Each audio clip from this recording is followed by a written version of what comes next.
Ma'am இப்போ உங்களுக்கு treatment அப்போ நிறைய பேர் இம்ப்ளான்ட்னாவே பயம் இருக்குது, பெயின்காக தான். உங்களோட அனுபவம் எப்படி இருக்கு மேம்? இல்ல, எனக்கு வந்து ஒண்ணுமே கிடையவே கிடையாது பெயின். ஆக்சுவலி டாக்டர்ஸ் கூட சொன்னாங்க ஃபர்ஸ்ட் டே நான் இம்ப்ளான்ட் செட் பண்ணும்போது உங்களுக்கு அட்லீஸ்ட் 1 or 2 days பெயின் இருக்குன்னு சொன்னாங்க. பட் என்னோட எக்ஸ்பீரியன்ஸ்ல எனக்கு வந்து ஈவினிங்க்கு மேல எனக்கு ஒண்ணுமே இல்ல. I am very much normal. நான் அடுத்த நாள்ல இருந்தே நார்மல் ஃபுட்டு சாப்பிட முடியலன்னா கூட பட் லிக்விட் ஃபுட்டா நான் வந்து என்னால எல்லாமே சாப்பிட முடிஞ்சது. ஸோ நெக்ஸ்ட் ஒரு 2-3 days கழிச்சு அவங்க வந்து ஒரு டெம்பரவரியா கொடுக்கறத வந்து எனக்கு ஃபிக்ஸ் பண்ணி காமிச்சிருந்தாங்க. ஸோ அன்னைக்கே என்னால கொஞ்சம் கொஞ்சமா சாலிட் ஃபுட் சாப்பிட முடிஞ்சிச்சு. அதுக்கப்புறம் அது ஒரு 1 week கழிச்சு அதை இது பண்ணிட்டு அதை பர்மனண்டா செட் பண்ணி கொடுத்தாங்க. அதுல இருந்து அந்த நெக்ஸ்ட் ஒரு 1 yearக்கு வந்து கிட்டத்தட்ட நான் நல்லாவே சாப்பிட்டுட்டு இருந்தேன். ஒன்றும் பிரச்சனையே இருந்தது கிடையாது.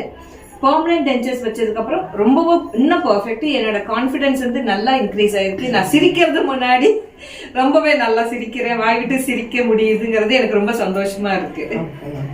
இப்போ நீங்க இந்த 4 years-ஆ என்னென்ன ஃபுட் எடுத்துக்கிட்டீங்க? ஆக்சுவலா நீங்க பியூர் வெஜ், பட் இருந்தாலும் நீங்க என்னென்ன சாப்பிட்டீங்க மேம்? ஸோ எங்களோட பியூர் வெஜ்ங்கிறது ரொம்ப சாஃப்ட் ஃபுட்டா தான் இருக்கும். பட் அதை தவிர முறுக்கு, தட்டை, கடலை மிட்டாய் அந்த மாதிரி கைண்ட் ஆஃப் ஹார்ட் ஃபுட் எல்லாம் கூட நான் சாப்பிட்டுட்டு தான் இருக்கேன். சாப்பிட்டுட்டீங்க.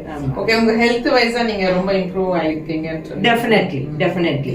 எனக்கு என்ன பாக்குறவங்க, நான் மட்டும் எனக்கே தெரியாதமே என்ன பாக்குறவங்களுக்குமே அதை ஃபீல் பண்ணி கேக்குறாங்க, நீ நல்லா இருக்க இப்போ அப்படின்னு சொல்றாங்க. ஆக்சுவலா நீங்க பாத்தீங்கன்னா ரொம்ப பாசிட்டிவ், ஓகேங்களா? அது எங்க எல்லாருக்குமே தெரியும். சோ பாசிட்டிவ் நீங்க வந்தாவே நல்ல வைபா இருக்கும் கிளினிக்.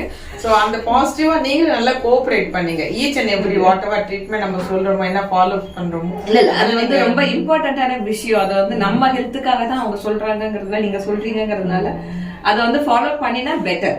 யாருக்கா இருந்தாலுமே, ஃபார் எனி பேஷண்ட், எந்த பேஷண்ட்டுக்கு எங்க இருந்தாலுமே சரி. சோ அதை ஃபாலோ பண்ணி டாக்டர்ஸோட அட்வைஸ் ஃபாலோ பண்றது it's a better choice. Okay, first ma'am வந்து இங்க மயிலாப்பூர்ல தான் இருந்தாங்க. இப்போ பெங்களூருக்கு ஷிஃப்ட் ஆயிட்டு இருக்காங்க. பட் இருந்தாலும் அந்த செக்கப்புக்காக அங்க இருந்து இங்க வந்து செக்அப் பார்த்திருக்காங்க. ரொம்ப நன்றி மேம், ரொம்ப தேங்க்யூ. உங்களோட இதுவும் வந்து எனக்கு ரொம்ப நல்லா ஹெல்ப் ஆயிடுச்சு. சோ நான் ஆக்சுவலி எனக்கு வந்து ரொம்ப யோசிச்சேன் இந்த ட்ரீட்மெண்ட் கண்டினியூ பண்ணணுமா அப்படின்ட்டு. பட் நான் வந்து ரொம்ப ஒர்த்தா ஃபீல் பண்றேன். சோ இத நான் வந்து டெஃபினட்டா நான் யாரா இருந்தாலும் சொல்லுவேன். உங்களோட கரெக்டா நான் சஜஸ்டும் பண்ணிட்டு இருக்கேன். சோ நான் வந்து ஒரு 2-3 டாக்டர்ஸ் 2-3 இஷ்யூக்காக நான் வச்சிருப்பேன். சோ அதுல வந்து நான் டென்டல் அப்படின்னு வந்ததுன்னா நான் உங்களதான் வந்து சஜஸ்ட் பண்றேன் எனக்கு தெரிஞ்சவங்களுக்கு.